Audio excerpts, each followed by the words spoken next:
जंतर मंतर पर चल रहे धरने प्रदर्शन में ओलंपिक मेडलिस्ट यहां पर मौजूद हैं, वर्ल्ड चैंपियनशिप के मेडलिस्ट मौजूद हैं, एशियन चैंपियन मौजूद हैं। लेकिन पिछले कुछ दिनों से योगेश्वर दत्त जो है यहां धरने पर नहीं थे और आज योगेश्वर दत्त के कोच जो हैं रामफल जी, जो कि द्रोणाचार्य पुरस्कार विजेता है, वो आज हमारे साथ मौजूद हैं। उनसे जानते हैं कि आखिरकार योगेश्वर दत्त का स्टैंड क्या है इस मामले में।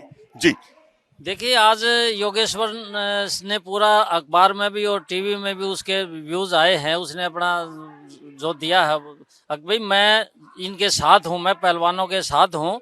और मेरा ना आने का कारण ये था कि वो भुवनेश्वर जो हॉकी टूर्नामेंट है उसमें गए हुए थे, तो अब वे आए हैं। अब उसका जो कहना है वो भी ठीक कहना है कि भाई मेरे को किसी ने बताया नहीं, अब बगैर बताए मैं वहाँ आऊँ कैसे। तो ये तो है योगेश्वर का स्टैंड। जैसे अब हमें पता लग गया तो हम आए हैं, पूरे देश के यहाँ पहलवान इकट्ठे हैं, हम उनके बिल्कुल साथ हैं।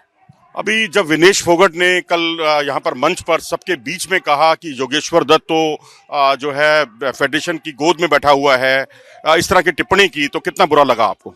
लेकिन ये तो बहुत बुरा लगा। योगेश्वर तो कभी फेडरेशन में मेरे ख्याल में 6-7 साल से वो किसी से मिला भी नहीं है, फेडरेशन के किसी आदमी से, ना उसका कोई ताल्लुक है वहाँ, वो जाता भी नहीं है वहाँ। तो ये तो कहने की बात है, कोई कुछ ही कह दो, हम किसी को रोक थोड़ा सकते हैं। तो आपका अपना स्टैंड क्या है? आपको क्या लगता है कि ये जो धरना प्रदर्शन है कितने समय तक चलेगा? क्या 22 तारीख ही अंतिम होगी या आज ही शाम तक इसका फैसला हो जाएगा, रात तक? देखिए, ये तो अब मिनिस्ट्री के ऊपर बात है, बात मिनिस्ट्री में चली गई है। अब मिनिस्ट्री इसको किस लेवल पर लेती है, और जहाँ तक मेरा मानना है वो तो ये है कि जल्दी से जल्दी, अगर जितना ये जल्दी खत्म हो जाए उतना अच्छा है। व्यक्तिगत राय क्या है आपकी ब्रिजभूषण जी के बारे में? देखो, हमने तो कभी ब्रिजभूषण जी से ऐसे वास्ता पड़ा नहीं, लेकिन हमने उनके बारे में ऐसी कोई बात सुनी नहीं। अब हम कैसे कह दे, ना हमने कभी देखा ना हमने सुना, तो हम क्या कह सकते हैं। लेकिन अब हम तो यहाँ सभी पहलवान यहाँ बैठे हैं, मेडलिस्ट बैठे हैं, देश की शान बैठी है, देश की जो धरोहर है वो यहाँ बैठी है, तो हम तो उनके साथ हैं।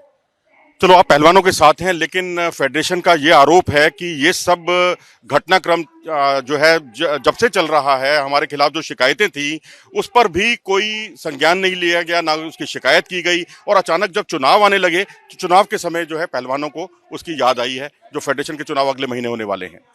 देखिए, ना तो मेरे को जो सी चीज चुनाव का पता, चुनाव है या नहीं है मुझे नहीं मालूम, और ना किस पहलवान के साथ ये घटना घटी है, ना हमें किसी ने बताया।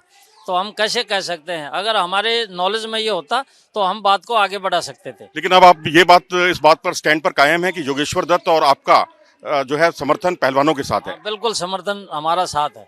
चलिए, ये थे रामफल जी, जिनका साफ तौर पर कहना था कि हमारा समर्थन पूरी तरह से उनके साथ है। और इस तरह की टिप्पणियां कृपया करके पहलवान ना करें कि योगेश्वर दत्त जो है वो फेडरेशन की गोद में बैठा हुआ है। इससे ये थोड़े आहत हुए हैं रामफल जी भी, योगेश्वर दत्त को भी बुरा लगा है। और सच्चाई ये है कि योगेश्वर दत्त हॉकी मुकाबले जो है भारतीय टीम के जो चल रहे हैं वर्ल्ड कप में, वहां उपलब्ध थे, इसलिए वो पहलवानों के साथ खड़े नहीं हो पाए।